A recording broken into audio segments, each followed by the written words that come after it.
Hi, welcome back to அtraithingal. இன்றைக்கி நம்ம என்ன பார்க்க போகிறோன்னா, மண் பாத்திரத்தில் வெந்தய குழம்பு எப்படி பண்ணலான்றதை பார்க்கலாம். ஃபஸ்ட்டு இதுக்கு என்னென்ன இன்க்ரீடியன்ட்ஸ் தேவைன்னு பார்த்துக்கலாம். சின்ன வெங்காயம், ஒரு தக்காளி, கருவேப்பிலை, கொத்தமல்லி, ஒரே ஒரு வரமிளகா, ஒரு 5-6 பல் பூண்டு தட்டி வச்சுருக்கேன், புளி ஊற வச்சுருக்கேன், தேங்காய் அரைச்சி வச்சுருக்கேன். இப்போ மண் பாத்திரம் காஞ்சிருச்சு. இதில் நம்ம எண்ணெய் ஊற்றிக்கலாம். வத்த குழம்புக்கெலாம் நல்லெண்ணெய் ரொம்ப நல்லாயிருக்கும். நான் நல்லெண்ணெய் ஊற்றிக்கிறேன். இப்போ எண்ணெய் நல்லா காஞ்சிருச்சு. இதில் நான் கடுகு, சீரகம், வெந்தயம் 3மே போட்டிருக்கேன். இது நல்லா பொரியட்டும். இப்போ இதில் பூண்டு போட்டுக்கிறேன்.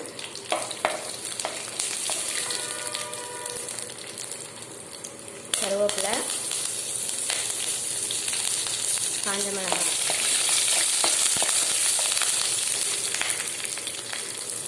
அடுத்து சின்ன வெங்காயம் போட்டிருக்கேன்.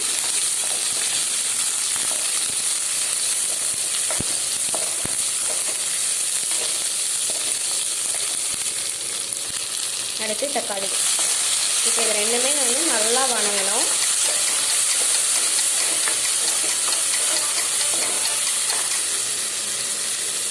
இது கூடவே நம்ம ஒரு பிஞ்ச் மஞ்சத்தூள், கொஞ்சம் பெருங்காயம், தேவையான அளவு உப்பு போட்டுட்டு நல்லா வணக்கிடலாம். நல்லா இதை ஃபுல்லாக வணங்கிடணும். தக்காளி நல்லா வணங்கிடணும். வெங்காயம், தக்காளி. இப்போ பாருங்கள், நல்லா வணங்கிடுச்சு. இப்போ இதில் நம்ம சாம்பார் மிளகாத்தூள் போட்டுக்கலாம். ஒரு ஸ்பூன் சாம்பார் மிளகாத்தூள் போடுறேன். தேவையான அளவு தண்ணி கொஞ்சம் ஊற்றி இது நம்ம நல்லா கொதிக்க விட்டுடலாம்.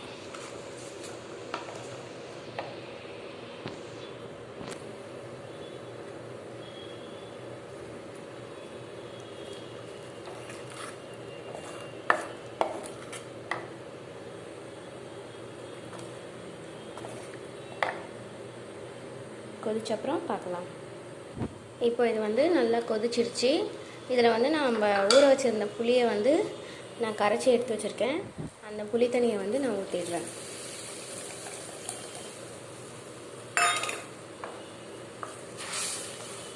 இப்போ இது ஒரு 5 மினிட்ஸ் நல்லா கொதிக்கட்டும். நம்ம க்ளோஸ் பண்ணி வச்சிடலாம். நான் க்ளோஸ் பண்ணிட்டேன். ஒரு 5 மினிட்ஸ் கழித்து பார்க்கலாம். இப்போது 5 மினிட்ஸ் ஆகிடுச்சு. நல்லா கொதிச்சிட்ருக்கு. இதில் நம்ம அரைச்சி வச்சுருந்த தேங்காவை இப்போ சேர்த்திக்கலாம். இப்போ நான் தேங்காய் சேர்த்திட்டேன். பாருங்கள், தேங்காய் சேர்த்து நல்லா கிளறி விட்டுட்டேன். இப்போ இதை நல்லா கொதித்து